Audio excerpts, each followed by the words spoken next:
2025 में अगर आप एक स्पोर्टियर बाइक को लेने का प्लान कर रहे हो ना, तो आपको 160 सीसी कैटेगरी में अच्छे खासे ऑप्शंस मिल जाते हैं। अब ये काफ़ी ज़्यादा कंफ्यूजिंग हो जाता है कि यार किस बाइक की तरफ जाना चाहिए। तो आज की इस वीडियो में ना मैं दो मोस्ट फेवरेट बाइक्स को कंपैरिजन करने वाला हूँ। एक तरफ रहने वाली है the all new Apache RTR 164V, जिसमें TVS ने भी रिसेंटली अपडेट किया है, और दूसरी तरफ रहने वाली है यामा की FZS V4, जिसमें अब आपको TFT मीटर कंसोल मिल जाता है। तो ये बहुत ज़्यादा कंफ्यूजिंग हो जाता है कि यार कौन सी bike best value for money रहने वाली है। सो आज की इस वीडियो में ना मैं इन दोनों बाइक्स के डिटेल में कंपैरिजन करने वाला हूँ, उनके प्राइस को लेकर, फीचर्स को लेकर, और वीडियो के एंड में कंक्लूड भी करेंगे कि यार आपको किस बाइक की तरफ जाना चाहिए, कौन सी बाइक अच्छी रहने वाली है। सो सारी चीज़ें आपके साथ इस वीडियो में मैं डिटेल में शेयर करने वाला हूँ, बस वीडियो में एंड तक बने रहना। सो करते हैं इन दोनों बाइक्स का एक डिटेल्ड कंपैरिजन।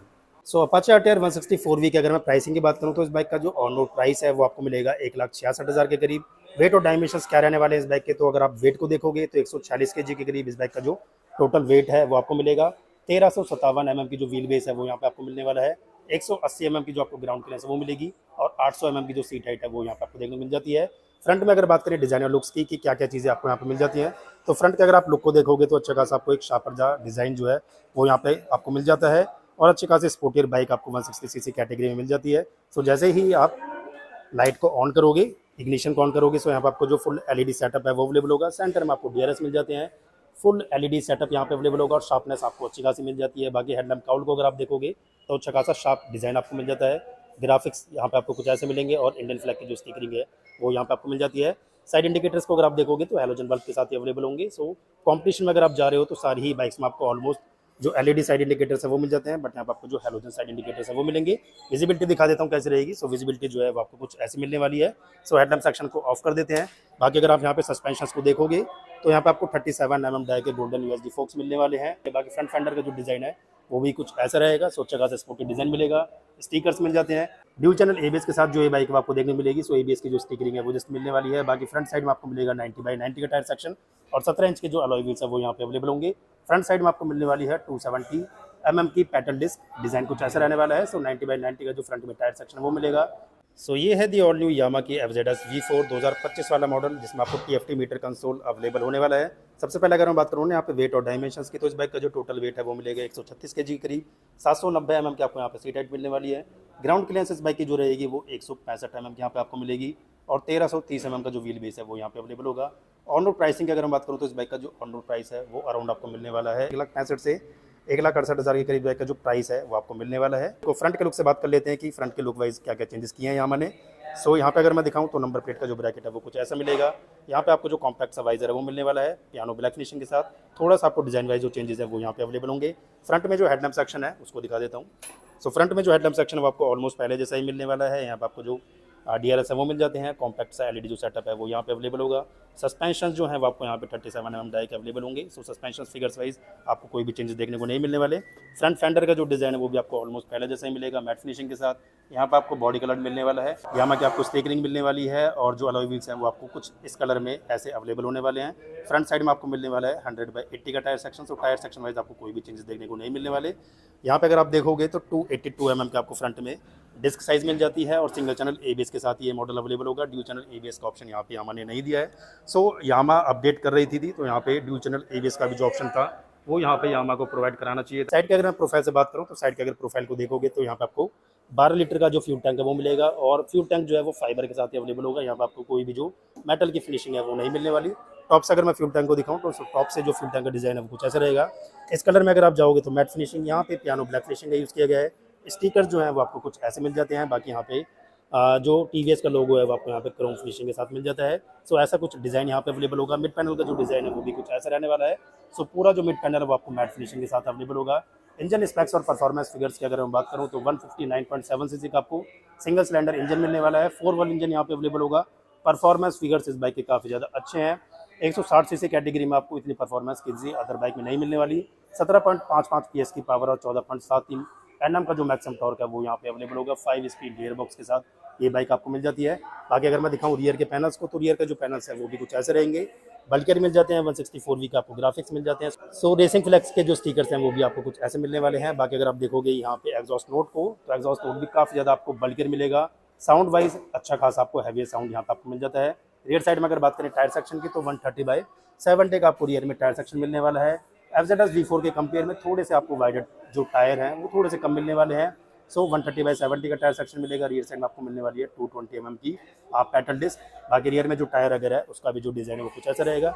रियर का अगर मैं पोर्शन को दिखाऊँ तो यहाँ पे जो ग्रैब होल्डर है वो आपको कुछ ऐसे मिलने वाले हैं। सीट जो है वो आपको एक कंप्लीट मिलेगी। बाकी ड्यूल टोन की फिनिशिंग जो है वो यहाँ पे आपको मिल जाती है। रियर में आपको एक फुल LED लाइट मिलने वाली है। सो डिज़ाइन कुछ ऐसा रहेगा। ट्रांसपेरेंट कवर मिल जाता है। बाकी साइड इंडिकेटर्स आपको हैलोजन बल्ब के साथ अवेलेबल होंगे। रियर का जो टेल पोर्शन है वो भी कुछ ऐसा रहेगा। मीटर कंसोल का जो डिज़ाइन है वो आपको मिलेगा LCD मीटर कंसोल।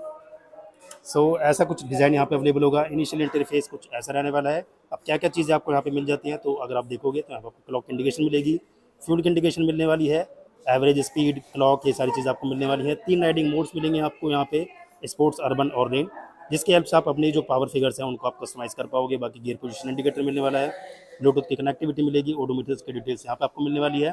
बाकी अगर आप देखोगे हैंडल बार को तो हैंडल बार आपको लो राइज मिलने वाला है। बाकी जो क्वालिटी है वो आपको काफ़ी ज़्यादा अच्छी मिलने वाली है। बाकी स्विचेस की अगर मैं बात करूँ तो देखो यहाँ पे आपको pass, high beam, low beam, info button मिल जाता है। अब इन्फो बटन की हेल्प से आप क्या क्या चीज़ें आप यहाँ पे चेकआउट कर सकते हो तो यहाँ पे आपको ब्लूटूथ की कनेक्टिविटी आप यहाँ से कर पाओगे।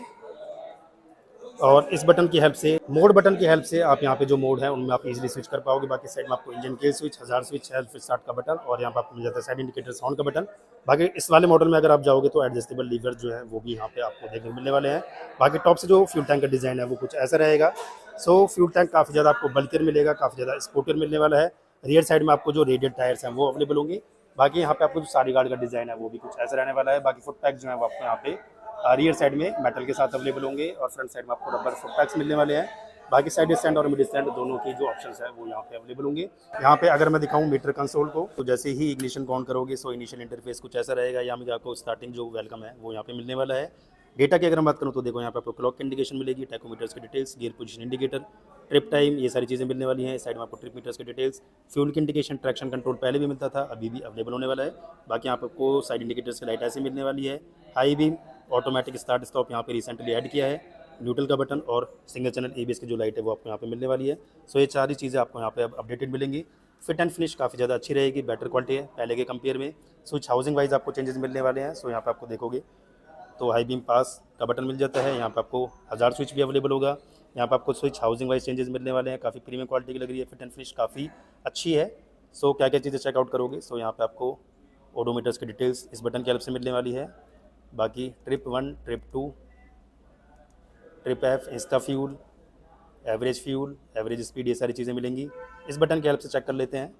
सो यहाँ पे आपको average fuel, average speed, trip time, odometers, ये सारी चीज़ें आपको यहाँ पे मिलने वाली हैं। बाकी यहाँ पे आपको मिलेगा होम का बटन और यहाँ पे आपको मिल जाता है एक और बटन। तो यहाँ पे आप सेटिंग्स कर पाओगे इस बाइक की। तो यहाँ पे आपको सेटिंग्स में ट्रैक्शन कंट्रोल ऑन और ऑफ कर पाओगे, शिफ्ट इंडिकेटर, तो यहाँ पे आपको लेफ्ट सेटिंग मिलने वाली है, शिफ्ट इंडिकेटर फ्लैश करेगा। यहाँ पे थीम सेलेक्ट कर पाओगे आप, यहाँ पे थीम 1, थीम 2, तो थीम 1 तो भी है और थीम 2 कुछ ऐसी रहेगी। और नेविगेशन भी अब आपको यहाँ पे मिलने वाला है, नोटिफिकेशंस आएगी आपको यहाँ पे, वाई ब्लूटूथ कनेक्टिविटी मिलने वाली है, नेविगेशन आपको गूगल मैप के थ्रू आप ऑपरेट कर पाओगे, वेदर की नोटिफिकेशन, सेटिंग्स, जैसे कि मैंने बताया म्यूज़िक भी ऑपरेट कर पाओगे। तो अच्छे खासे अपडेट अब यहाँ पे आपको मिल जाते हैं। बाकी यहाँ पे आपको मिलेगा इंजन किल स्विच और यहाँ पे आपको ऑटोमेटिक स्टार्ट स्टॉप का जो बटन है वो भी कुछ ऐसा यहाँ पे आपको मिलने वाला है। सो अच्छे खास अपडेट जो है वो यहाँ पे यामा ने इस बाइक में प्रोवाइड करा दिए हैं। अब यहाँ पे अगर मैं दिखाऊँ ना फ्यूल टैंक को, तो फ्यूल टैंक का जो डिज़ाइन है उसमें भी आपको अपडेट मिलने वाले हैं। पहले जो ये चीज़ थी ना वो आपको थोड़ी सी शार्प मिलती थी, अब ये जो है वो आपको थोड़ी सी स्मूथ मिलने वाली है। बाकी FZS की जो बैजिंग है वो आपको यहाँ पे ब्लैक फिनिशिंग के साथ पहले भी अवेलेबल होती थी, अभी भी अवेलेबल होगी। नेक्स्ट जो अपडेट रहेगा वो रहेगा यहाँ पे देखो साइड इंडिकेटर्स जो हैं वो फ्यूल टैंक एक्सटेंशंस में मिलने वाले हैं। सो कुछ ऐसा डिज़ाइन रहेगा, LED मिलने वाले हैं, विजिबिलिटी कुछ ऐसी अवेलेबल होने वाली है। बाकी यहाँ पे जो ये वाली चीज़ है ना वो आपको बॉडी कलर मिलने वाली है। सो इस कलर में जा रहे हो तो यहाँ पे आपको जो ग्राफिक्स है वो ऐसे रहेंगे। नेक्स्ट बड़ा अपडेट जो रहेगा वो रहेगा इस बाइक का इंजन, 149 सीसी का ही अवेलेबल होगा। पावर फिगर्स वाइज कोई भी चेंजेस नहीं है, 12.4 PS की पावर, 13.3 Nm का टॉर्क पहले जैसा ही अवेलेबल होगा। बट यहाँ पे ना आपको जो हाइब्रिड इंजन है वो अवेलेबल होगा। जो टेक्नोलॉजी आपको फसीनो मॉडल में मिलती है वही टेक्नोलॉजी यहाँ पे मैंने दे दी है। तो यहाँ पे ना थोड़ा सा आपको हाइब्रिड जो सपोर्ट है, जब आप इस बाइक को चलाओगे तो थोड़ा सा हाइब्रिड सपोर्ट भी आपको मिलने वाला है। बाकी बैली पैन का जो डिज़ाइन है वो भी कुछ पहले जैसा ही अवेलेबल होगा, बट यहाँ पे भी बॉडी कलर मिलने वाला है। बाकी मिड पैनल का जो डिज़ाइन है वो भी आपको ऑलमोस्ट पहले जैसा मिलने वाला है। और रियर के जो ये वाले पोर्शन है ना वो आपको पहले बॉडी कलर नहीं मिलते थे, बट यहाँ पे आपको बॉडी कलर मिलने वाले हैं। बाकी यहाँ पे आपको जो सीट ओपनर का लॉक है वो भी मिल जाता है। रियर में जो ग्रैब होल्डर है वो आपको कास्टिंग मिलेगा। बाकी रियर की जो प्रोफाइल है उसमें देख लेते हैं कुछ चेंजेस हैं या नहीं। तो रियर में आपको पहले की तरह ही कॉम्पैक्ट सी लाइट मिल जाती है, साइड इंडिकेटर्स आपको एलईडी मिलेंगे, नंबर प्लेट का ब्रैकेट, रिफ्लेक्टर, और यहाँ पे जो टायर अगर है उसमें भी आपको कोई भी चीज़ देखने को नहीं मिलने वाली, सारी गाड़ी मिल जाता है। 140/60 का अच्छा वाइड टायर अवेलेबल होगा और ओपन चेन कवर अवेलेबल होगा। रियर साइड में आपको मिलने वाली है 220 mm की जो प्लेट है वो यहाँ पे अवेलेबल होगी। एग्जॉस्ट नोट का जो डिज़ाइन है वो भी कुछ ऐसा रहेगा, सो मैं दिखा देता हूँ। सो कुछ ऐसा एग्जॉस्ट नोट का डिज़ाइन आने वाला है। बाकी रियर के जो फुट पैक्स हैं वो भी कुछ ऐसे रहेंगे। तो मेजर जो अपडेट है वो रहेगा इस बाइक का TFT meter console, switch housing, engine. So अब करते हैं इस वीडियो को कंक्लूड कि आपको अपाचे RTR 160 4V की तरफ जाना चाहिए या फिर यामा की FZS V4 की तरफ। तो देखो, अगर आप प्राइस को कंपेयर करोगे तो प्राइस ऑलमोस्ट आपको इन दोनों बाइक्स का सेम मिल जाता है। बट अगर आप देखोगे ना फीचर्स को, तो अपाचे RTR 160 में थोड़े से आपको फीचर्स ज़्यादा मिल जाते हैं। बट यहाँ पे आपको अभी भी LCD मीटर कंसोल जो है वो अवेलेबल होने वाला है। सो प्राइसिंग जो है वो ऑलमोस्ट आपको सेम मिलेगी, बट फीचर्स आपको अपाचे में ज़्यादा मिल जाते हैं। पावर फिगर्स यहाँ पे ज़्यादा है। अगर आप थोड़ी सी रश ड्राइविंग करते हो तो डेफिनेटली अपाचे एक बेटर ऑप्शन रहेगा। बट अगर आप जा रहे हो एक माइलेज वाली बाइक की तरफ और आपको रिफाइनमेंट अच्छी चाहिए तो डेफिनेटली जो FZS V4 है वो एक बेटर ऑप्शन रहने वाला है। वहाँ पे आपको TFT मीटर कंसोल भी मिल जाता है। तो ये टोटली आप पे डिपेंड करता है कि यार देखो आपको किस बाइक की तरफ जाना चाहिए। But braking system wise, features wise Apache एक बेटर ऑप्शन रहने वाला है। रिफाइनमेंट आपको जो FZS V4 है उसकी अच्छी खासी मिल जाती है। सो आप लोग मुझे कमेंट सेक्शन में बताओ किस बाइक को लेने का प्लान कर रहे हो। वीडियो अगर अच्छी लगी हो, इन्फॉर्मेटिव लगी हो तो प्लीज़ वीडियो को लाइक करें, शेयर करें और चैनल को सब्सक्राइब करें ताकि आपको ऐसे कंटेंट मिलते रहें। सो करते हैं इस वीडियो को यहीं पर and. So thanks for watching.